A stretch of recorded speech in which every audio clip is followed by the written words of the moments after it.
Assalamualaikum warahmatullahi wabarakatuh. Perkenalkan, saya Anjan Jiriani Suara dengan NIM 230600234, kelas A1 PGSD, angkatan 2023. Hari ini saya akan menyelesaikan tugas UAS tentang kebudayaan Sunda. Hari ini kita akan membahas tentang salah satu kekayaan kuliner dari tanah Sunda, yaitu karedok lenca. Bersama saya telah hadir Bapak siapa? Dengan Bapak Dik-Dik. Seorang pelaku kuliner khas Sunda yang sudah cukup dikenal di lingkungan ini. Saya izin bertanya ya Bapak, sebelum kita membahas tentang karedok lenca, boleh dijelaskan dulu secara singkat bagaimana sih karakteristik makanan khas Sunda? Yang jelas ya, makanan khas Sunda itu pada umumnya segar-segar dari sayur-sayuran atau buah-buahan yang segar, yang masih mentah, seperti sayur-sayuran dalam kuliner karedok gitu. Ya, oke. Jadi memang dekat sekali dengan alam dan bahan-bahan segar ya Pak, karedok lenca itu. Oke, kita masuk ke pertanyaan yang utama kita nih. Bisa dijelaskan sebenarnya apa itu karedok lenca? Karedok lenca itu ya kayak semacam makanan yang diulek gitu ya, yang terbuat dari bahan sayur-sayuran seperti terong, terus kol, kacang panjang, dan diselingi dengan buah lenca atau pakai daun kemangi, dan semacam terung-terungan. Ada lenca juga ya, rasanya pahit, unik sekali ya. Biasanya orang tuh mengenal karedok lenca lebih ke segar rasanya, tapi ini justru ada pahit-pahitnya. Kita nanya ke pertanyaan selanjutnya ya. Dalam kebudayaan Sunda sendiri, apakah makanan seperti karedok lenca ini punya makna khusus Pak? Kalau makna khusus gimana ya?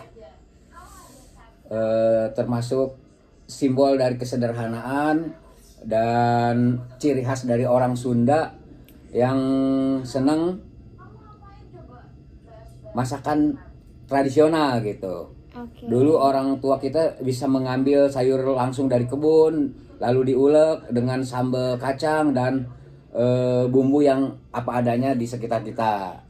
Jadi bukan cuma makanan ya, tapi ada filosofi hidupnya juga.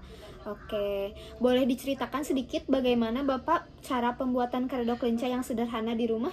Kalau di tempat kita ya, bahan-bahannya seperti lenca segar dicuci, terus bumbunya itu kayak kacang goreng, kacang tanah yang sudah digoreng, kencur, cabai rawit, gula merah, garam, dan dikasih sedikit air. Ada juga yang suka dikasih asam jawa. Semua diulek sampai halus, lalu lencanya dimasukkan dan diaduk rata. Bisa juga ditambah dengan dedaunan seperti daun kemangi atau daun mint. Praktis ya, jadi orang bisa buat juga di rumah. Kalau boleh tahu, apakah generasi muda sekarang nih, Gen Z, masih suka makanan karedok lenca?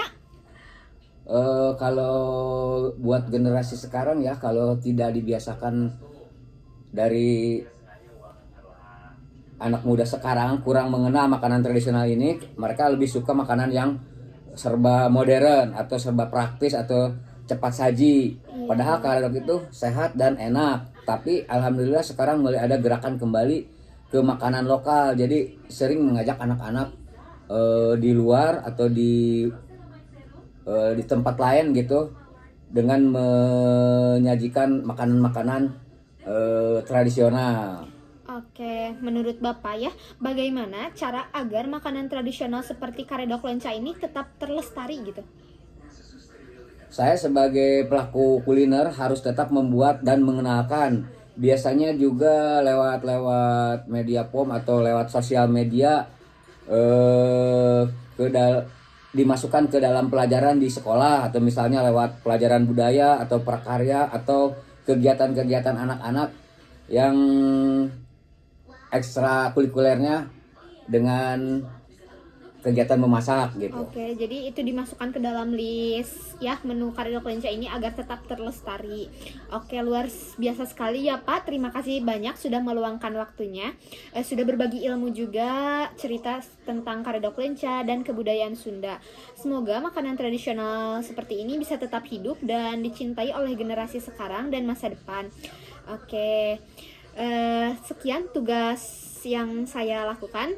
Wassalamualaikum warahmatullahi wabarakatuh. Waalaikumsalam.